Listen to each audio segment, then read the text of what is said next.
Howdy, mates. Top of the late afternoon going into evening. Today marks Friday, July 31st, 2026.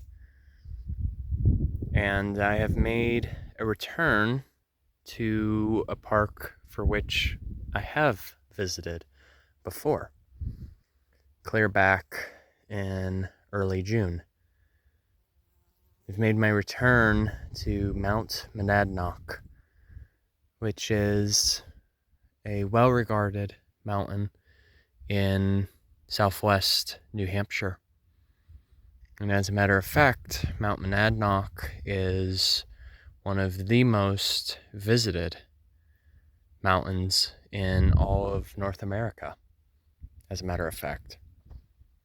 Apparently, the numbers of visitors for just a state park is a couple 100,000 people per year, which definitely for a state park, that's a lot of people. But yeah, part of the reason that I have made my return to Mount Monadnock is I'm currently on a project out here on one of the trails.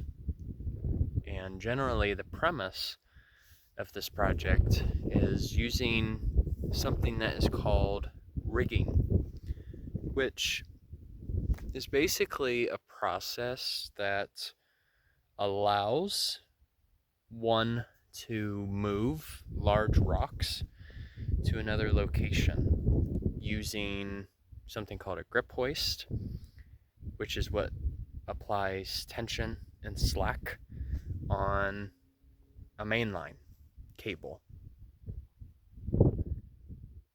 And then along with that, there's also a type of rope called an am steel, which is very fibrous but durable. And often this am steel is able to help support a pulley.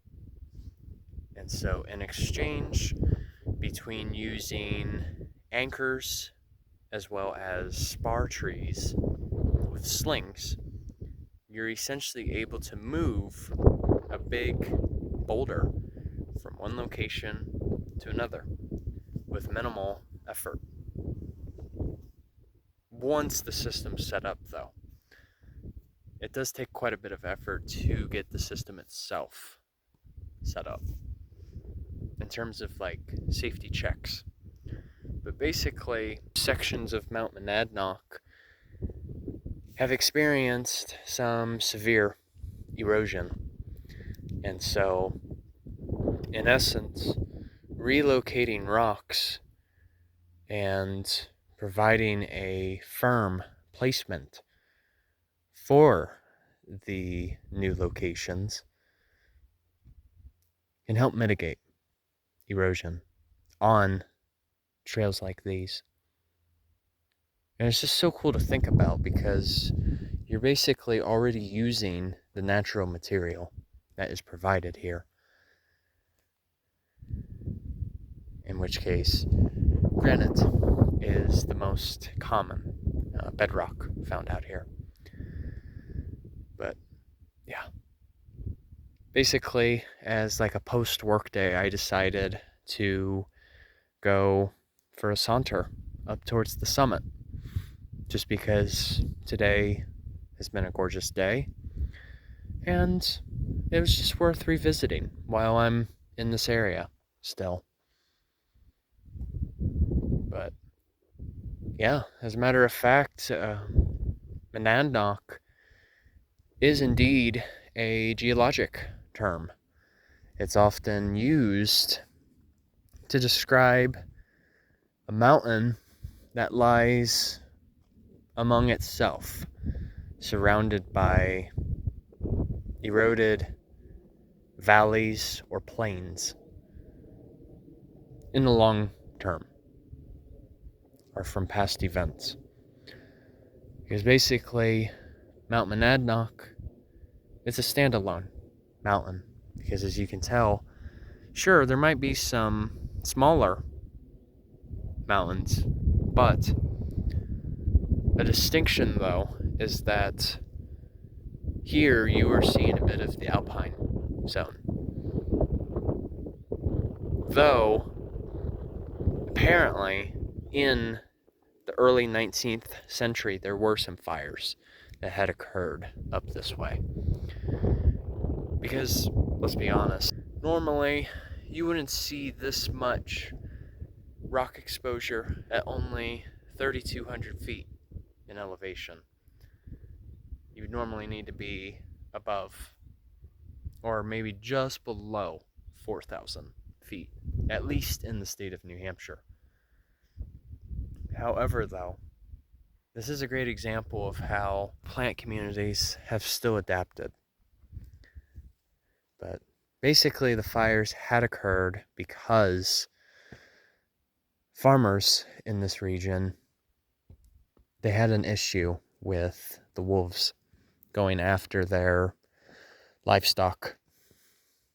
And basically, the fires were a way to draw them out, as it were.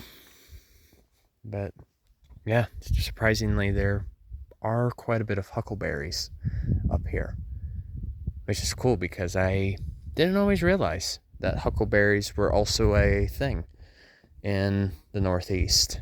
I was familiar with them in Idaho and Montana, but not so much in New Hampshire, to my surprise. But yeah, going back to that term, Monadnock, though, it is now a universal term to describe a standalone mountain. And it was at this very location in which the term had originated, even though the translation had come from the Abenaki, meaning a mountain that stands alone. But it is also noted that one of the famous naturalists and poets by the name of Henry David Thoreau had actually spent a few trips up here. And he was one of the first individuals, I should say recognized individuals, who actually surveyed the flora and fauna at this location. But it's just nice to also be here on a rather partly sunny day, because the last time I was here, it was very cloudy. I mean, you still had a decent view, but me being a lover of the sun, as it is, it's a great combo. Nevertheless, I hope you guys really enjoyed this video. And here's also to a new upcoming month of August coming up. Take care, you guys. Journey on a Journey is onwards. See you later.